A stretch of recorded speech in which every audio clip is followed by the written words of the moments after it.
오늘 우리에게 주신 하나님의 말씀은 빌립보서 4장 14절 말씀부터 마지막 23절까지 말씀입니다. 빌립보서 4장 14절부터 마지막 23절까지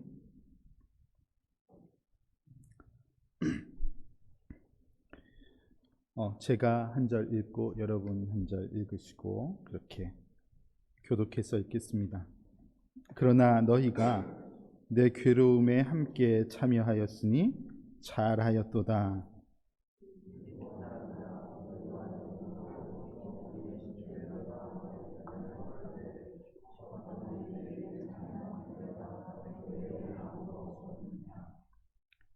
데살로니가에 있을 때에도 너희가 한 번뿐 아니라 두 번이나 나의 쓸 것을 보내었도다.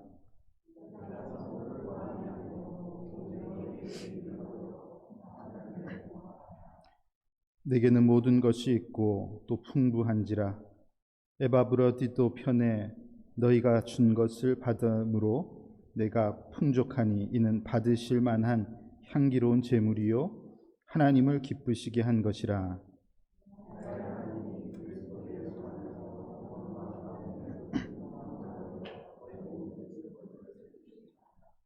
하나님 곧 우리 아버지께 세세 무궁하도록 영광을 돌릴지어다. 아멘.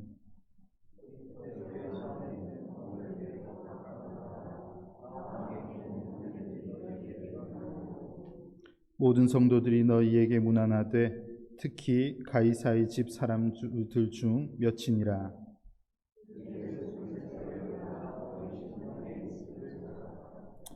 아멘. 주 예수 그리스도의 은혜가 우리 가운데 풍성하기를 간절히 소망합니다.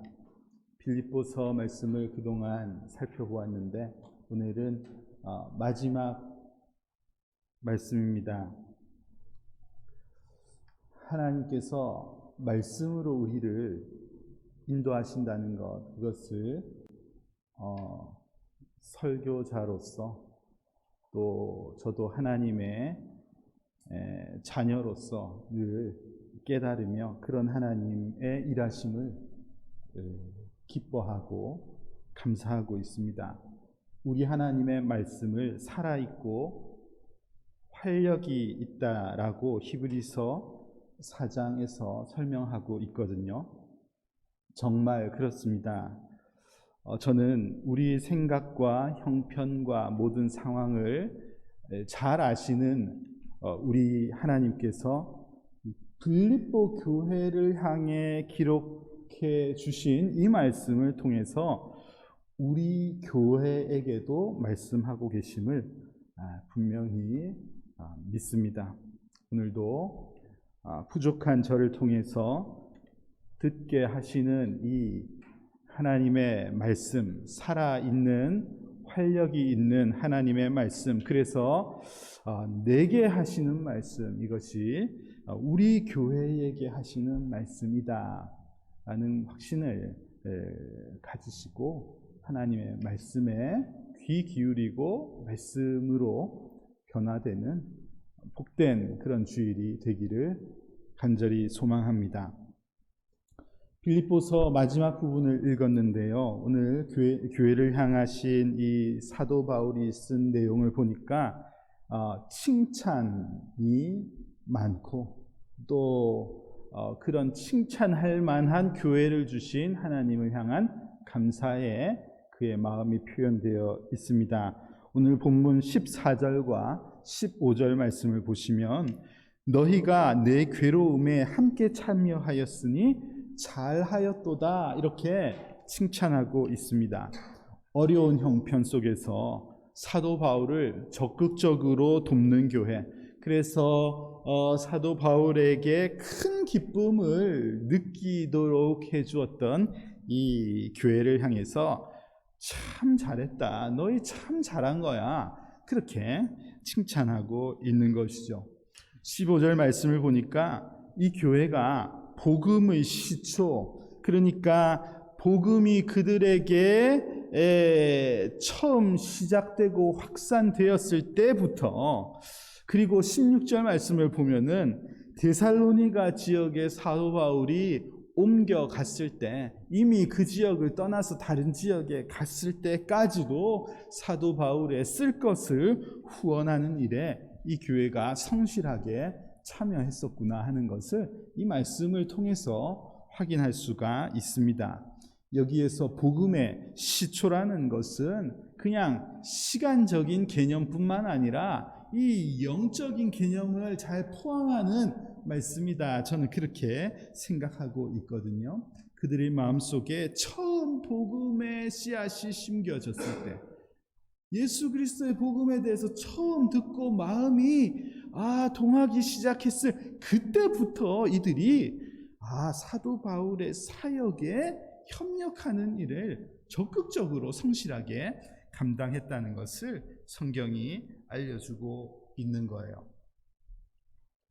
여러분, 제가 오늘 설교를 하면서 이 부분에 관해서 계속해서 설명해 나가겠지만, 먼저 서두에 말씀을 드리자면, 이 교회가 성도들이 자신의 것을 아낌없이 내어놓는 이 모습과 그들이 받아들였다는 그 천국 복음의 내용, 천국 복음의 원리가 관계가 있습니다. 관계가 있다는 거예요.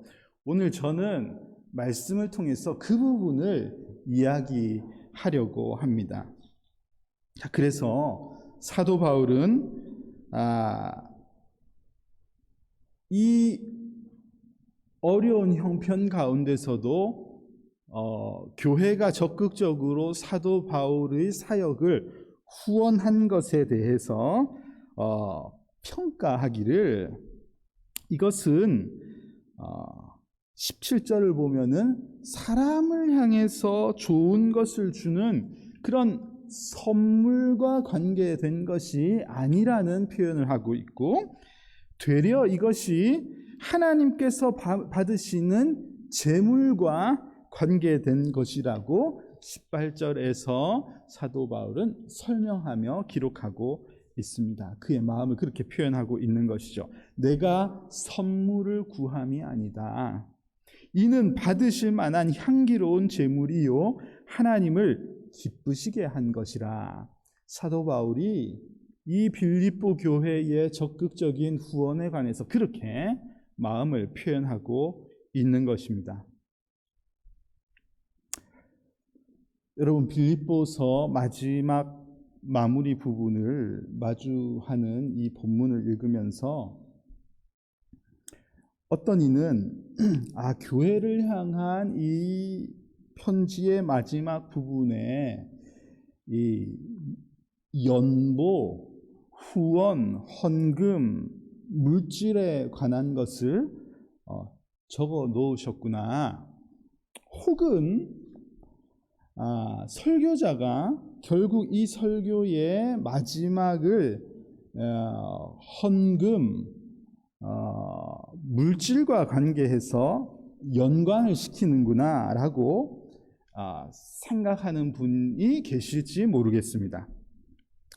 그런데 저는 이 오늘 본문의 말씀이 결코 물질 후원에 관한 내용이라고 보지 않고 있고요. 이 내용은 정확하게 예수 그리스도의 복음에 관한 말씀임을 우리가 명심하고 잘 이해를 해야지 되겠습니다. 지난 금요일 새벽에 사무엘상 본문 말씀은 사무엘상 30장의 말씀이었는데, 제가 그 말씀을 준비하고 묵상하면서 우리 교회를 향해서 이번 주일에 주시는 오늘 이 말씀이 얼마나 복된 말씀인지, 예수 그리스도의 복음을 가르치시는 말씀인지에 대한 확신을 제 나름대로 더 가질 수가 있었습니다. 다행히 금요일 새벽에는 5분이 참석하셨기 때문에 제가 이 말씀을 주일날 다시 설명해도 좋겠구나, 우리 하나님은 그렇게 하라 하시는가 보다, 제가 그런 생각을 했습니다. 자, 사무엘상 30장에 도대체 무슨 내용이 있길래 제가 오늘 본문하고 관계해서 이야기를 하는지를 잘 알려드릴 텐데, 30장에 일단 사무엘상 전체 내용을 잘 알려주면 좋겠지만 그렇게 하기 어렵겠고, 잠시 그 부분만을 설명을 좀 드리자면, 지금 어떤 상황이냐면, 다윗은 이미 하나님께서 이스라엘의 2대 왕으로 선택을 하셨습니다. 하도 1대 왕 사울이 이상하게 하나님을 바르게 섬기지 않았기 때문에 하나님은 이미 2대 왕 다윗을 준비해 놓으신 상황이고, 그 일 때문에 사울로부터 굉장히 미움을 받고 있었기 때문에 생명의 위협을 느껴서 다윗은 이미 망명을 했습니다. 다른 나라로 망명을 했어요. 망명한 나라가 블레셋입니다. 이스라엘과 별로 관계가 좋지 않은 블레셋으로 망명을 해야 될 만큼 그가 다급한 상황이었습니다. 그런데 엎친 데 덮친 격으로 이스라엘과 블레셋이 전쟁을 하는 상황이 온 거예요. 다윗의 입장에서는 매우 곤란한 상황이 아닐 수가 없습니다. 망명을 받아준 그 나라의 편에서 함께 싸우자니 자기 민족과 칼을 겨누어야 하니까 이게 어떻게 할 만한 일이겠습니까? 그렇다고 내가 이 전쟁에서 좀 빠지겠습니다, 그렇게 말하자니 그동안 블레셋을 속인 것 같은 마음이 다 들킬 것 같고, 그러니 아주 불편한 상황에 있었던 것이죠. 그렇게 매우 곤란한 전쟁을 나서야 하는 상황에서 그 전쟁을 가는 길에 하나님께서 특별한 방법을 사용하셔서 이들이 전쟁에 참여하지 않고 그냥 집으로 돌아갈 수 있는 그런 길을 하나님께서 열어주셨습니다. 어떻게 열어주셨는지는 집에 가서 읽어보십시오. 좀 읽어보십시오. 자, 그래서 다시 그들이 분배받았던 시글락이라는 땅으로 돌아왔단 말입니다. 돌아왔는데 잠시 그 시간을 비운 사이에 이 시글락 땅에 무슨 일이 있었냐 하면은 이스라엘과 특히 다윗이 이전에 한번 공격을 했던 아말렉이라는 민족들이 다윗이 잠시 자리를 이렇게 비운 그 틈을 타서 이 시글락을 점령해가지고 온통 모든 것을 다 가져가고 특히 이 가족들을 다 데려가 버린 거예요. 자, 그 내용이 30장 16절, 사무엘상 30장 16절부터 31절 그 금요일 본문에 나와 있는데, 그 내용을 보면은 이 다윗이 다시 아말렉으로 자기 자손 아내와 자기 함께 했던 사람들의 가족들을 찾아 가서 아말렉을 공격을 해서 모든 것을 다시 찾아오는 내용이 그 30장 16절부터의 말씀에 기록이 되어 있습니다. 이때 성경을 보면은 30장 18절을 보면 이렇게 성경이 표현하고 있습니다. 다윗이 빼앗겼던 모든 것을 도로 찾고 그의 두 아내를 구원하였다. 그렇게 성경이 기록하고 있습니다. 회복과 구원이라는 이 언어를 성경에서 사용하고 있는 거예요. 여러분, 성경은 한결같은 책입니다. 성경은 한결같은 책. 우리가 하나님의 말씀으로 믿고 있는 이 성경은 한결같은 말씀을 전하고 있는데 무엇에 관해 한결같으냐 하면 예수 그리스도의 복음에 대해 한결같은 말씀을 담고 있는 것이 이 성경임을 여러분 꼭 반드시 믿으시기를 바랍니다. 우리가 이 사무엘상 30장 방금 설명한 이 내용을 통해서 죄악된 죄악의 포로로 잡혀있는 우리 인생을 구원하시는 완전하신 왕 예수 그리스도의 복음을 이 말씀을 통해서 볼 수 있는 눈이 우리에게 있으면 좋겠습니다. 참된 왕 예수 그리스도께서 죄악에 사로잡혀 있는 우리를 건지시고 구원하신다는 그 내용의 메시지를 이 말씀을 통해서도 우리는 볼 수가 있는 것이죠. 자, 30장 16절 말씀을 보면 이 아말렉 사람들이 다윗의 사람들과 모든 것을 다 가져간 다음에 자기들이 이 전쟁을 다 이긴 줄 알고 막 먹고 마시며 즐거워하는 내용이 있습니다. 다 이긴 줄 알고 춤추고 노래하고 막 파티를 벌이고 있는 내용이 나오고 있는데, 이 판을 뒤집어 엎은 다윗의 활약이 여기에 기록되어 있는 거예요. 여러분, 사단은 이 세상을 완전히 장악한 줄 알고 자기들이 승리한 줄 알고 승리의 노래를 부르고 있는지 모르지만, 궁극적인 승리를 이루시는 왕은 오직 메시아 예수 그리스도이심을 여러분 반드시 믿으시는 여러분들이 다 되시기를 바랍니다. 여러분, 이미 십자가 사건을 통해서 만왕의 왕이신 예수 그리스도의 공격은 이미 일어난 것이고, 그 결과는 예수 그리스도께서 머지않아 오실 재림의 시간을 통해서 심판주로 오실 예수님을 통해서 완전한 승리의 사건이 완전히 드러나게 될 것임을 여러분 확신하고 살아가시면 좋겠습니다. 자, 오늘 본문과 관계해서 사무엘 30장의 내용이 중요한 것 같다고 판단하는 이유는 단지 다윗이 가서 판을 뒤집어 엎은 이 사건 때문에 이야기하는 것이 아니고, 다윗이 이 전쟁을 다시 치르고 돌아오는 과정에서 보여준 내용을 통해서 우리는 그런 것을 확인할 수가 있는데요. 자, 30장 10절 말씀에 어떤 내용이 있었냐 하면은 다윗과 함께 있었던 군사의 숫자는 원래 600명이었습니다. 600명. 그런데 아멜렉을 치러 갈 때에 중간에 너무 힘들어하는 사람들이 있었어요. 그래서 그 중에 힘들어하는 사람 200명은 그냥 쉬어라, 나고자 200명을 놔두고 가는 내용이 나옵니다. 피곤하여 브솔 시내를 건너지 못하는 200명을 머물게 했고, 다윗은 400명을 거느리고 쫓아가니라. 400명만 데리고 전쟁을 하러 갔다는 말이죠. 그런데 가서 판을 뒤집고 이겼단 말입니다. 이기고 모든 가족들과 전리품을 다 가지고 다시 돌아오는 길에 브솔 시내가에 다시 도착해 보니 여기에 아까 낙오되어 있었던 200명이 그대로 거기서 쉬고 있는 거예요. 이때 30장 22절 말씀을 보면은 사람들 중에 이런 말을 합니다. 뭐라고 하냐면은, 자, 그들이 우리와 함께 가지 아니하였은즉 우리가 도로 찾은 물건은 무엇이든지 그들에게 주지 말고 각자의 처자만 데리고 떠나가게 하라 하는지라.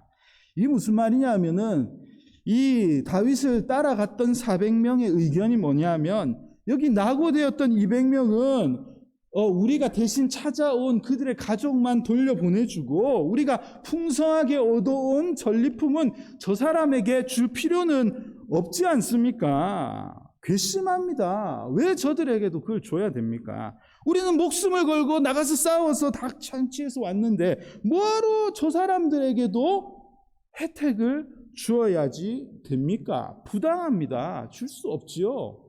이게 이분들의 의견입니다.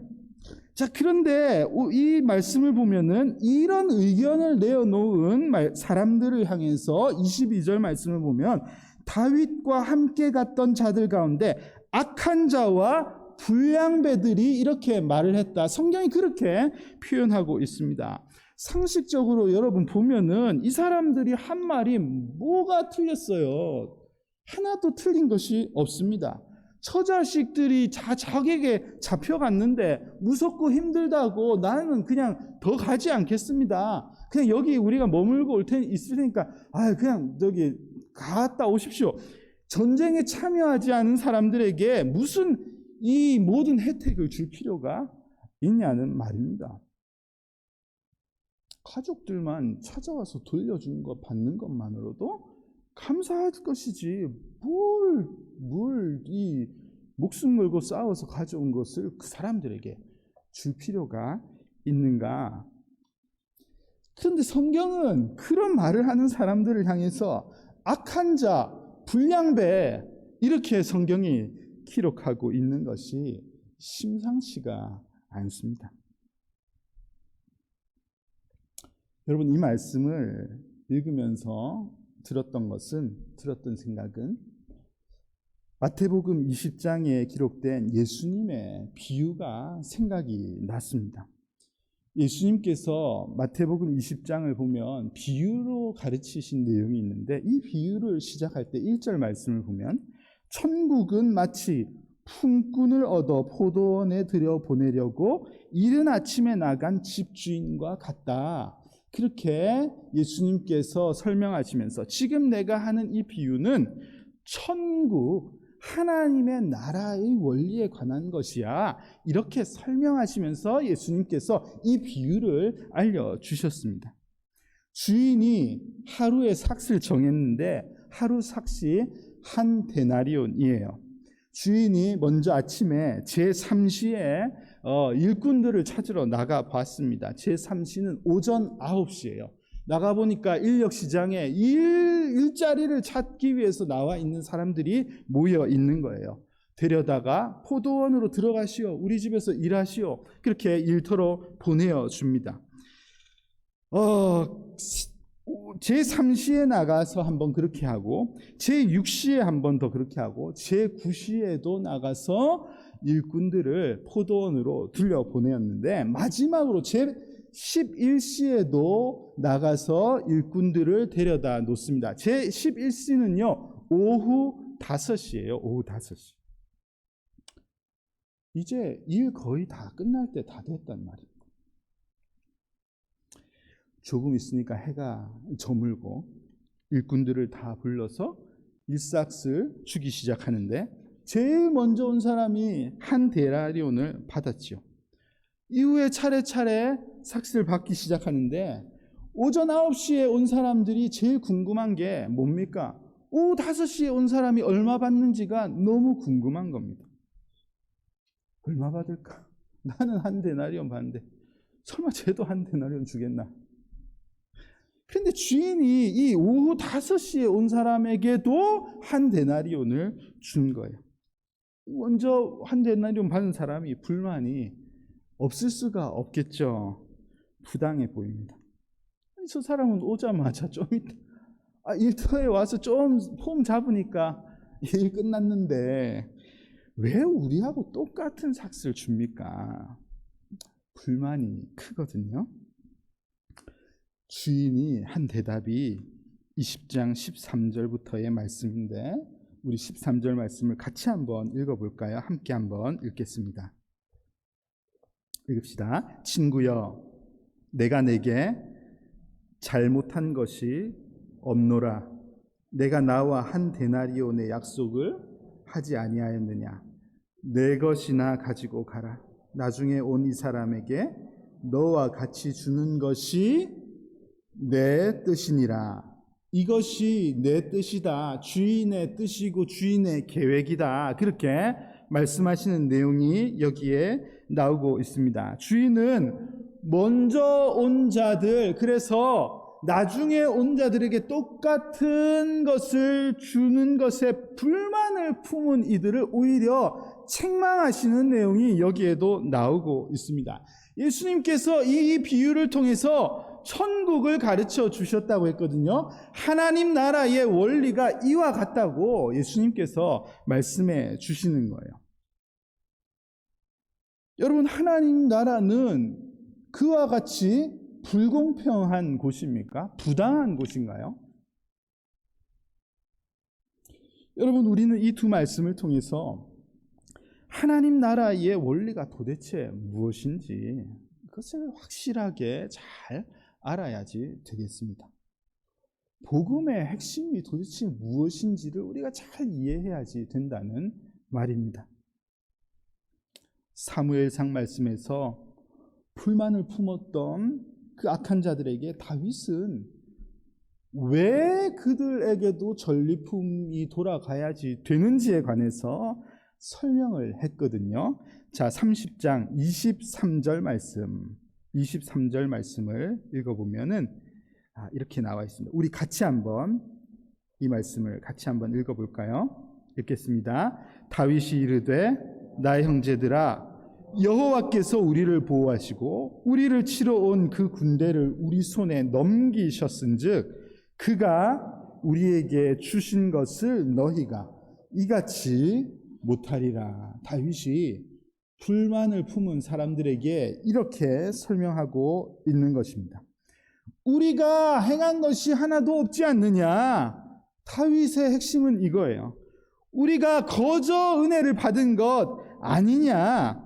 이것을 말하고 있습니다. 여러분, 이것이 복음의 내용입니다. 전쟁을 이기고 많은 것을 얻은 것에 관해서 그가 우리에게 주신 것이다. 그가 우리에게 주신 것인데 왜 우리가 왈가불가할 것이 있느냐? 그의 의지가 우리를 이기게 하신 것 아니냐? 그렇게 다윗이 설명하고 있는 것인데 이것이 복음의 핵심적인 가치입니다. 우리가 말하는, 기독교가 말하는, 교회가 말하는 하나님의 나라의 매우 이 핵심적인 가치와 원리가 바로 이 내용인 거예요. 우리가 행한 것이 없고 모든 것이 거저 우리에게 주신 은혜라는 것을 고백하는 것이 우리 교회가 말하는 복음의 내용입니다. 그래서 일찍 예수를 믿은 자나 나중에 예수를 믿은 자나 오전 9시에 온 자나 오후 5시에 온 자나 이것은 택하여 부르신 자의 은혜 때문에 얻게 되는 것이지 내가 성실하게 무엇인가를 더 한 것 때문에 내가 뭘 한 것 때문에 주어지는 것이 아니라는 것을 성경은 계속해서 가르쳐 주고 있습니다. 그래서 이 은혜의 복음은 차별 없이 모든 이들에게 주어져야지 된다.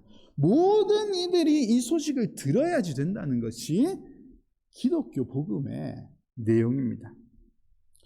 저는 사무엘상 30장 마지막 부분에 27절부터 31절까지요. 보면은 긴 내용을 할애해서 이 전리품이 분배된 지역의 내용들을 이름을 하나하나 열거하고 있는 것을 보면서 굉장한 마음의 감동이 있었습니다. 읽어보면요, 한 번도 제가 들어보지 못한 지역 사람들, 이 그룹들의 이름이 계속해서 나오고 있습니다. 성경은 이들의 가치가 얼마나 귀한지를 이 이름을 하나하나 기록하면서 표현하고 있는 것입니다. 로마서 10장 말씀을 보면은 바로 이 복음의 원리를 다시 이렇게 설명하고 있지요.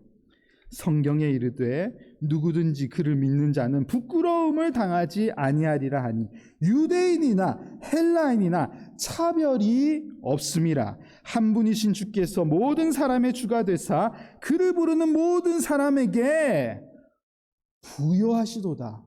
하나님이 어떠시다고요? 부여하시다. 하나님은 참으로 부여하시다. 여러분, 우리 하나님은 부여하신 하나님이십니다. 인색하신 하나님이 아니세요. 여러분, 이 하나님의 성품을 잘 이해하고 믿는 여러분들이 다 되시기를 바랍니다. 교회가 자랑하는 복음, 부여하신 하나님께서 인생들에게 베푸신 복음의 내용인 거예요. 여러분, 오늘 빌립보 교회를 칭찬하고 격려하는 이 내용에 관해서 제가 예수 그리스도의 복음에 관한 것이라고 말씀을 서두에서 드린 이유가 바로 이것입니다. 초대교회 성도들, 그들이 뭐가 그렇게 부유했겠습니까? 뭘 그렇게 넉넉하게 그들이 가지고 살았겠습니까? 그럼에도 불구하고 그들이 자신의 것을 내어놓고 복음 사역에 자신의 것을 거저 내어놓고 드리는 것은 그들의 신앙의 고백인 겁니다. 이것을 돈으로 뭘 후원하고 있다, 뭘 풍부해서 내어놓았다 이렇게 받아들이는 것이 아니고 그들이 믿고 있는 복음의 시초 때부터 그들이 받아들인 그 복음의 내용을 드러내는 거예요. 형상화시키고 있는 그런 내용이 성경에 기록되어 있는 것입니다. 모든 것이 하나님의 은혜요. 내 것이 없다는 것을 삶 속에서 신앙생활을 하면서 이들이 드러내고 있는 것입니다. 부요하신 하나님, 거저 주시는 하나님의 은혜를 나타내고 있는 거예요. 사도 바울은 그래서 그들이 자기에게, 사도 바울에게 보낸 것이 내 기분을 좋게 하는 선물이 아니다, 그렇게 설명하면서 하나님을 기쁘게 하시는 향기로운 제물이지 이걸 나한테 주는 선물이라고 나는 생각하지 않는다, 그렇게 표현하고 있는 것입니다.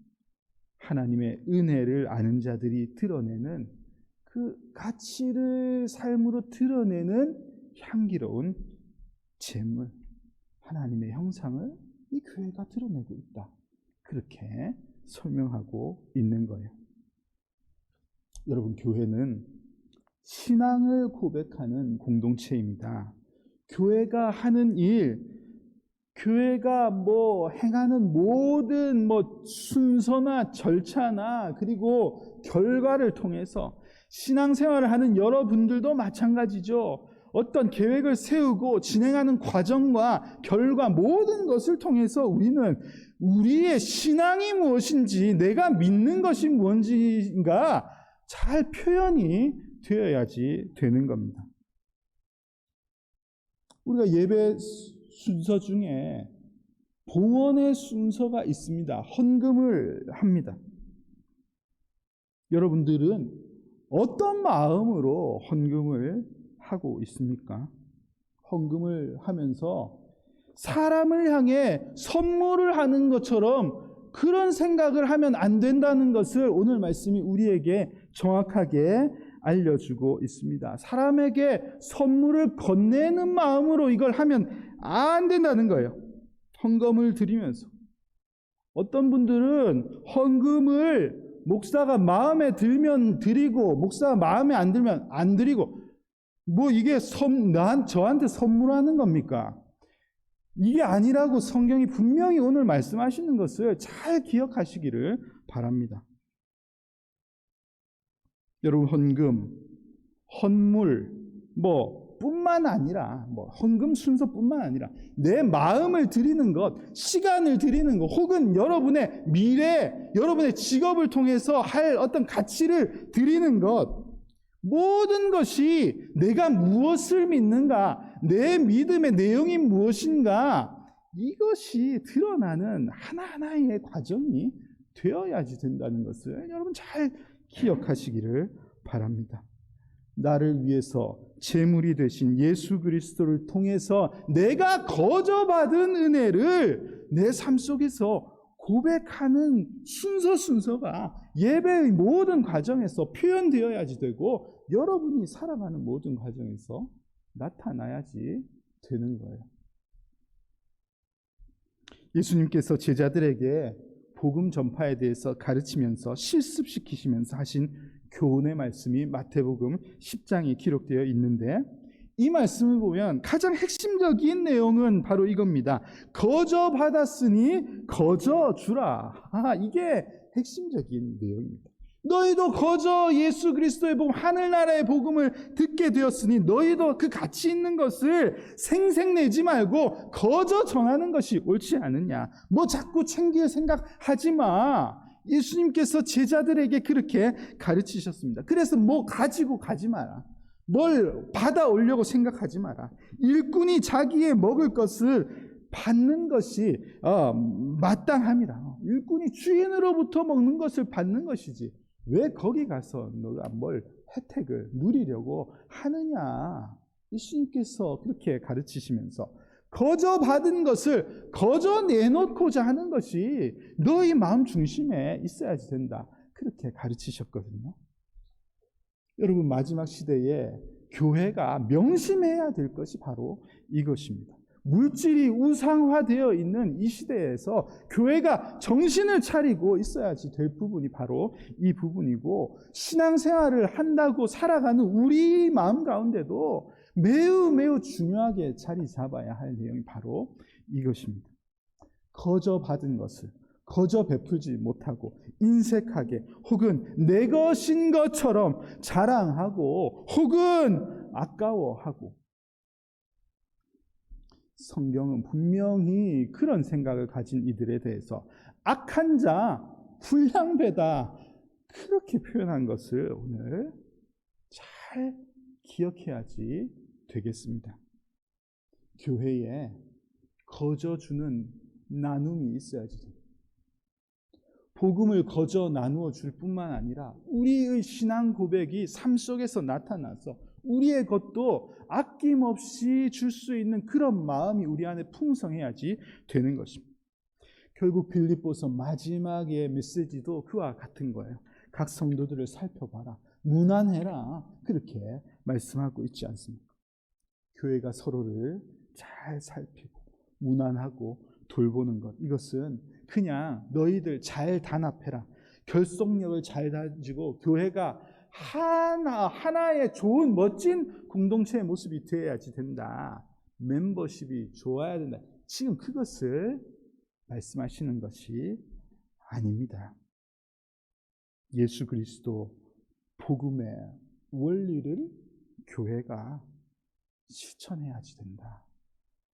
그것을 이 빌립보서를 마무리하면서 교회에게 가르쳐주고 있습니다. 여러분, 우리에게 아낌없이 아들을 내어주신 그 하나님 아버지의 은혜를 아는 교회가 되어서 우리 교회도 아낌없이 주는 교회, 아낌없이 서로를 섬기는 그런 교회, 그런 에덴스 한인 장로교회 될 수 있기를 예수 그리스도의 이름으로 축복합니다.